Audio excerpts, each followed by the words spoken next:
Welcome to Shatter. Help me reach 5,000 subscribers. Support the video with a like and leave your thoughts in the comments. She sent that text right before boarding the plane. Don't be jealous, followed by a smiley face. I stared at my iPhone screen so long the letters started to blur. She didn't say, "I love you." She didn't say, "I'll miss you." Just that, like a command, not reassurance. She was going on a week-long vacation with her ex. A friendly trip, she'd called it. Old memories, she said. Closure. I didn't answer right away. I just watched the little typing bubble fade, reappear, and vanish again. She probably thought I'd argue, that I'd ask why, or beg her to reconsider. But I didn't. I typed one message, slow and deliberate. "You're right. I'm not jealous." Then I turned my phone face down on the counter and walked out into the quiet. 30 minutes later, my phone buzzed like it was alive. 15 missed calls. 3 voicemails. 1 text.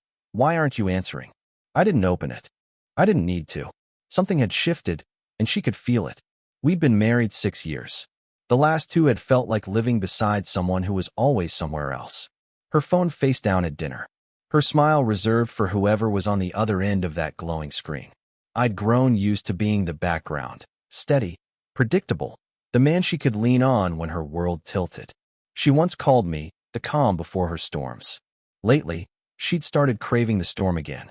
That night, I sat alone in the living room, the glow of the TV flickering across the empty couch. Her suitcase had been gone since morning. I could still smell her perfume on the pillow. A Target candle burned down on the coffee table, the wax trembling in the heat. My hands didn't shake. My pulse didn't spike. I felt nothing, and that scared me more than anger ever could. I thought about calling her back, about asking who he was now, if he still made her laugh the way I used to. But I didn't. Instead, I opened my laptop, checked the security cam feed on the driveway, her car gone, the street quiet, and closed it again. Then I went for a drive. No destination, just movement. My old Ford F-150 rolled through the empty streets while her words replayed in my head. Don't be jealous. That sentence was supposed to control me, but it did the opposite. It released me. When I finally parked outside a diner at 2 a.m., I realized I hadn't eaten all day. The waitress poured me coffee and didn't ask questions. I liked that. The world felt still for the first time in months. I watched strangers talk, laugh, live. People who didn't know me, didn't expect anything from me.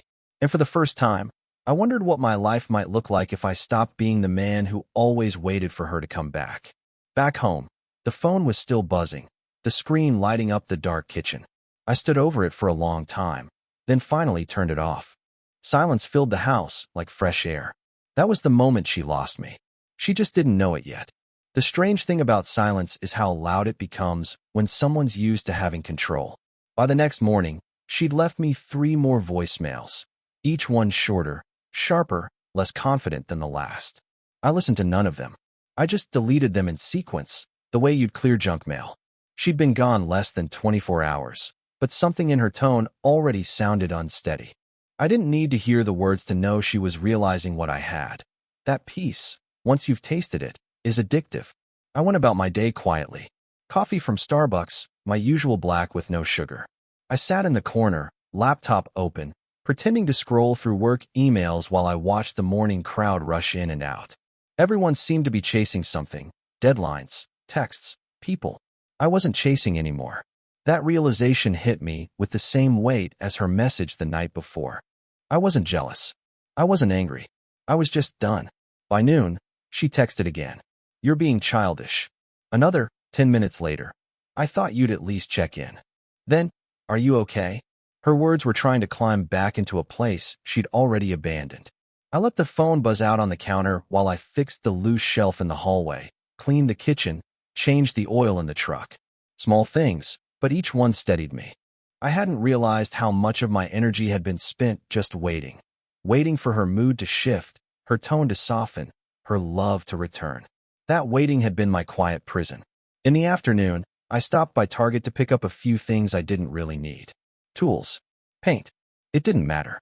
It felt good to buy something for myself that wasn't about keeping the house she designed intact. At checkout, the cashier said I looked tired. I told her, honestly, that I'd never felt lighter. When I got home, the house was still. I turned on the TV for background noise and scrolled through her social media out of curiosity. There she was, sunlight, cocktails, ocean behind her. Her ex in the frame, cropped just enough to be deniable. Reconnecting with old friends, the caption said. 1,000 likes, a few comments. None from me. That night, as I stood on the porch watching the neighborhood lights flicker on one by one, I realized something simple. She wasn't my problem anymore. Whatever game she was playing, it wasn't mine to win or lose. My phone buzzed again at midnight. One new message. We need to talk. I stared at it for a long moment, then turned the screen face down on the railing. The stars above me looked sharper than they had in years. I wasn't sure what she wanted, but I knew what I didn't. And that difference, that quiet certainty, was the beginning of something entirely new. Proof always finds its way to you when you stop searching. 3 days after she left, I was sitting at the kitchen counter, half reading emails when a photo notification appeared on her shared iCloud folder. She'd forgotten to disconnect it. For months, I'd ignored every alert that popped up from her phone, every glimpse of her world that no longer included me. But that morning, I opened it without thinking. The photo was of her and him, her ex, sitting on a beach somewhere in Mexico. She was laughing, her hair windblown, his hand resting casually on her leg. It didn't look like closure. It looked like a reunion. I didn't react. I didn't throw my phone, didn't call her, didn't text. I just sat there, coffee cooling beside me, watching the photo fade off the screen. That kind of truth doesn't need explanation. It just confirms what your gut already knew. She hadn't gone to heal old wounds. She'd gone to reopen them. Only this time, I wasn't part of the story. That evening, I went out for dinner alone. Olive Garden, our old spot. The hostess asked if it would be just me tonight. I said yes, and for a second she looked surprised, maybe even sympathetic. I sat at the table we used to argue over, ordered the same meal she used to claim was our thing, and ate in silence. It was strange how peaceful it felt to reclaim something that used to belong to both of us. By the time I finished, I realized I didn't feel bitterness. Just distance. Clean, calm distance. When I got home, I noticed her email tab open on my laptop. She must have logged in on it before the trip. Out of habit, I clicked the inbox. The most recent message wasn't from him. It was from the airline, confirming her return flight. The seat next to hers wasn't empty. His name was on it. Round trip. Together. That detail didn't sting. It clarified everything. The story she'd told me before leaving, the calm tone, the don't be jealous. It had all been rehearsed. I closed the laptop quietly, like sealing a door I wouldn't open again. Then I grabbed my jacket and went for another drive. The city lights blurred past, and for the first time, the noise in my head was gone. I wasn't the betrayed husband in this story anymore. I was just a man sitting behind the wheel, finally free of someone else's chaos. That night, I didn't check my phone. I didn't need to. Whatever she thought she still had waiting for her at home was already gone. She'd left with one version of me and would return to someone unrecognizable.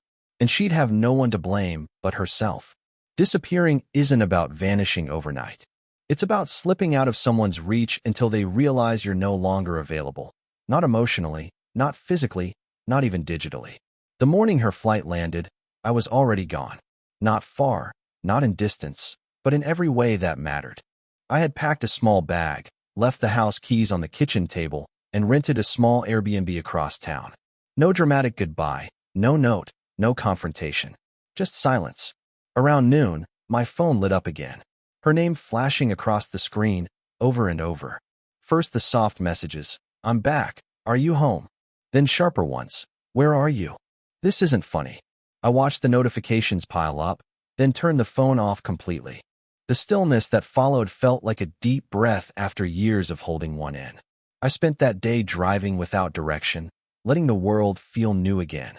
I stopped at a quiet diner outside the city, grabbed a sandwich, and watched people come and go.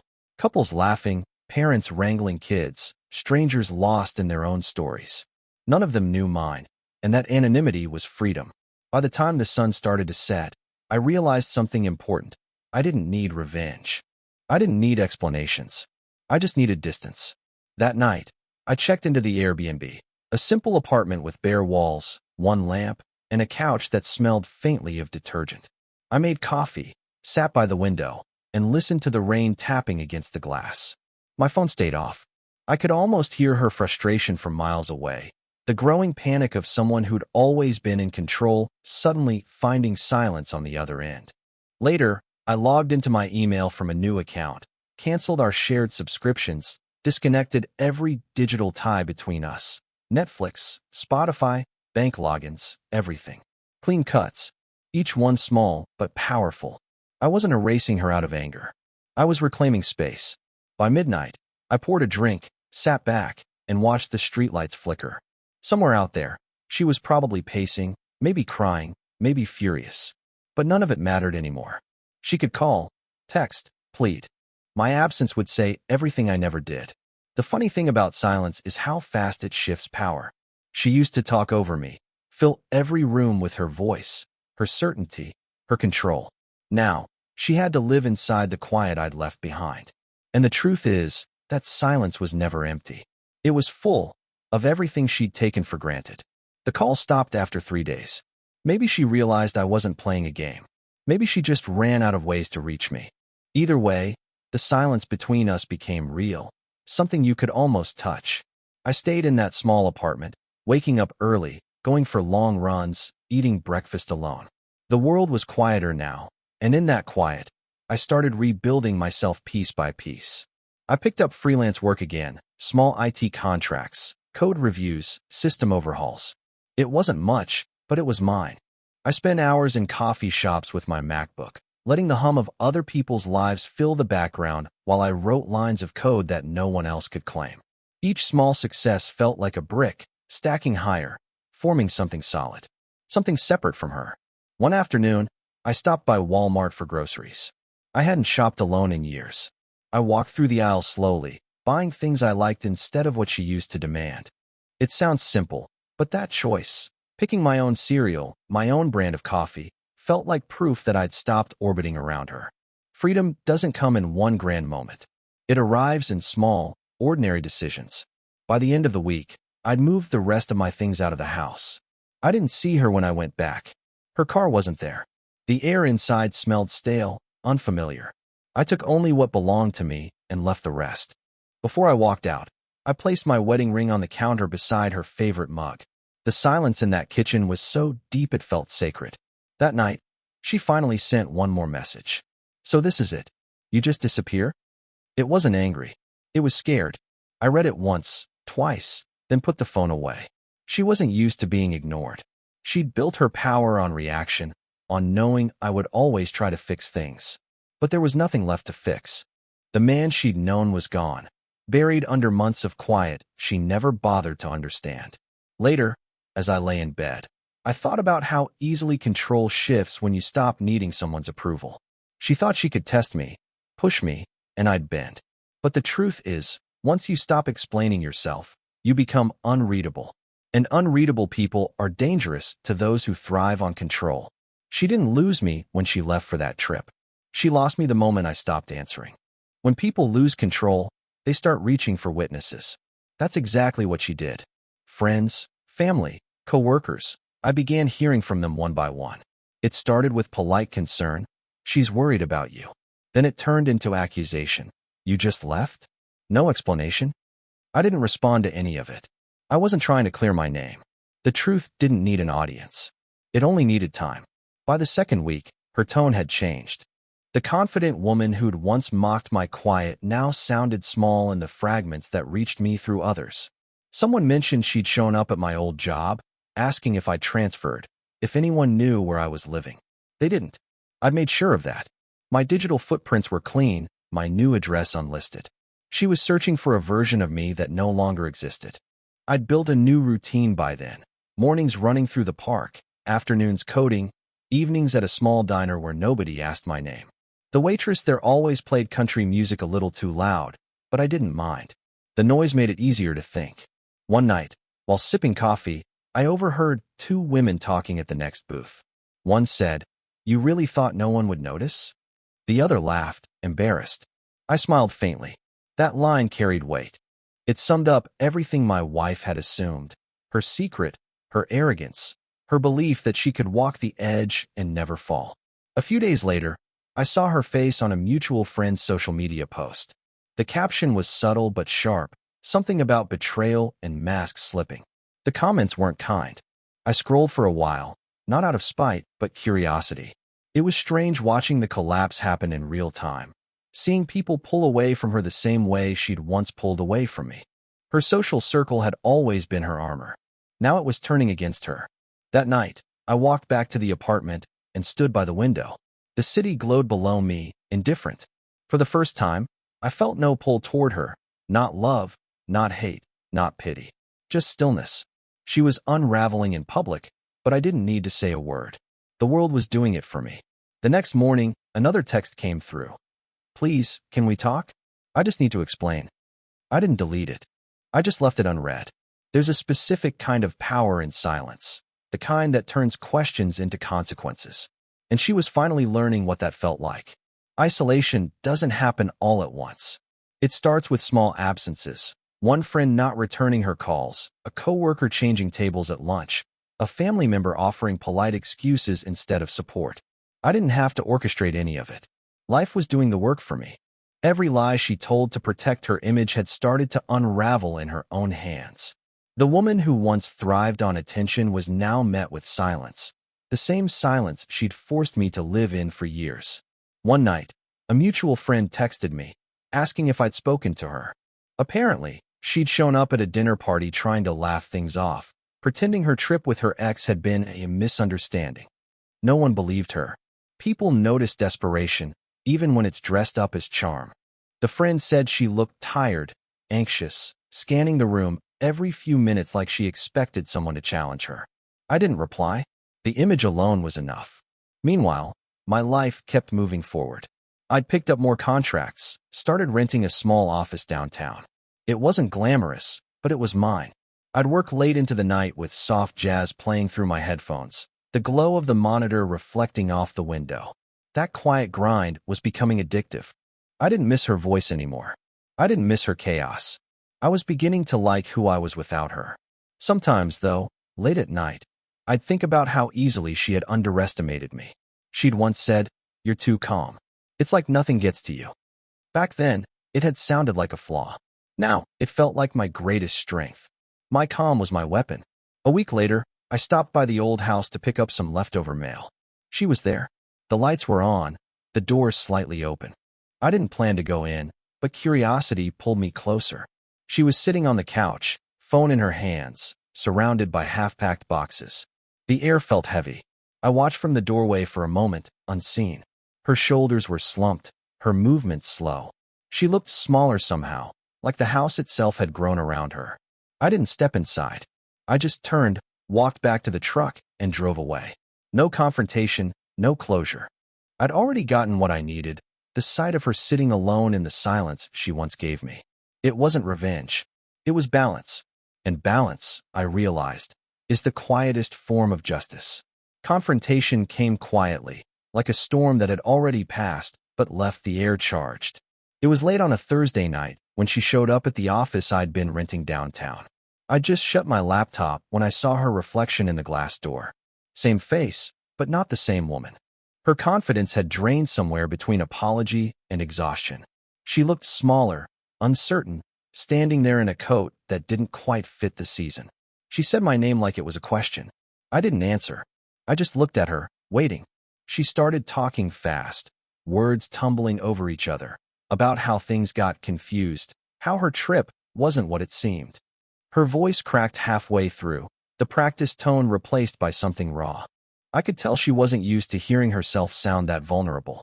She said she'd been trying to reach me for weeks, that she didn't understand how I could just walk away. I listened without reacting.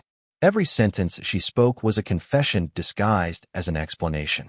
She wanted to rewrite the story, to make it about miscommunication instead of betrayal. But that wasn't my job anymore. I didn't need to fix the version she'd broken. When she finally ran out of words, she stood there, waiting for me to fill the silence. I didn't. The quiet between us grew thick, the kind that makes people nervous. She shifted, trying to hold my gaze, but it was like staring into a window she couldn't see through. Then she whispered, "I miss us." I still said nothing. For a long time, that silence was my weakness. It used to make her feel powerful, but now it unsettled her. She took a step closer, close enough that I could smell her perfume, the same one she wore on the day she left. Her hand reached for my arm, trembling slightly. I didn't move.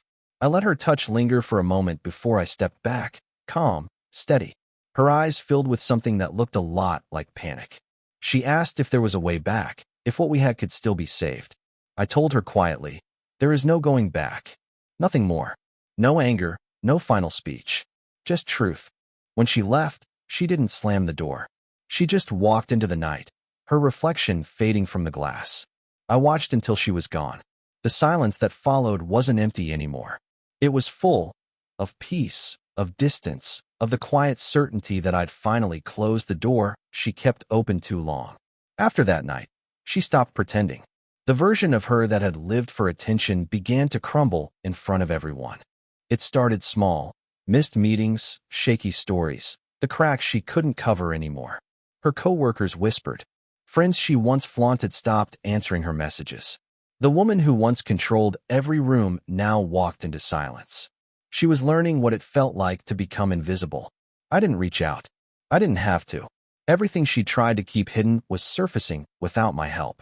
One of her friends, someone I hadn't spoken to in months, called me unexpectedly. She said, "She's not doing well. She keeps talking about you, about how she messed everything up." I listened quietly and thanked her for letting me know, but my tone must have given it away. I wasn't coming back. Around that time, I moved into a better place. A small condo near the water. Clean, open, quiet. It didn't have her fingerprints anywhere. The first morning there, I made coffee, opened the balcony door, and just watched the sunrise. No noise, no questions, no tension. It was a different kind of silence, the kind that feels earned. Meanwhile, she was sinking. I saw glimpses of it on social media even though I tried not to look. Her posts had changed. No more filtered smiles or curated moments. Just long captions about reflection, self-growth, loss. I recognized that language. It was what people use when they finally realize no one's listening. One evening, she called from a new number. I didn't answer, but she left a voicemail. Her voice was tired. "I thought leaving would make me feel alive again," she said. "But now everything feels dead without you." I deleted it without replaying. Not out of cruelty, but because the man she was talking to no longer existed. People like to think closure comes from words, from big apologies or final talks. But real closure is quiet. It happens the moment you stop needing to be understood. I'd reached that point. Weeks passed, and she faded further. I heard she left her job, sold the house, moved in with her sister. The chaos she once thrived on had turned inward. The storm was hers now. Sometimes, when I drive past the places we used to go, Olive Garden, Target, the street with the coffee shop, I feel nothing. No anger, no nostalgia. Just calm. The kind that comes from knowing that the best revenge was never payback. It was peace. And peace, once you find it, doesn't need witnesses. It was almost 2 months before I saw her again. I hadn't planned it. I was meeting a client for lunch at a small place near the pier, and she was there, alone, sitting by the window with a half-empty glass of water and a look I barely recognized. She wasn't dressed like the woman I remembered. No polished hair, no bright lipstick, no armor of confidence. Just quiet, tired simplicity. When our eyes met, she froze, then forced a small smile. I nodded once, polite, distant, and walked past her table to the far end of the room. Through the reflection in the window, I could see her watching me. She didn't come over right away. Maybe she was deciding whether to risk it. But after a few minutes, she stood and walked toward me, slow and unsure, like she was approaching a stranger. She said softly, "You look different." I told her, "I am." That was all. She sat down across from me without asking. Her hands trembled slightly as she held the edge of the table. She said she'd been meaning to reach out, but every message she wrote sounded wrong. She said she didn't expect forgiveness, only to be seen one more time. Her voice broke when she said it. There was no act left, no pride. Just honesty, raw and late. I let her speak. Every word she said was another piece of truth she'd been avoiding. She admitted the trip wasn't innocent, that she'd gone looking for something exciting, something she thought she'd lost in our quiet life. But it wasn't real, she said. It fell apart the second you stopped chasing me. Her eyes filled, and for a moment, the silence between us carried every memory we'd ever shared. When she finally asked if I could ever come back, I shook my head. Not in anger, not in revenge, but in clarity. I told her, I didn't disappear. I just stopped showing up where I wasn't respected. The words landed heavy, final. She nodded slowly, tears falling without sound. There was no scene, no drama. Just two people sitting in the wreckage of what used to be. I stood, left a tip on the table, and walked out into the bright afternoon. The air felt clean, like something had finally ended for good. As I reached my truck, I looked back once through the restaurant window. She was still there, head bowed, motionless. For the first time in years, I didn't feel responsible for her pain. I just felt free. And that, I realized, was the real ending. Not revenge, not triumph. Just freedom earned in silence. Support the channel by liking, commenting, and subscribing. I promise even more interesting stories.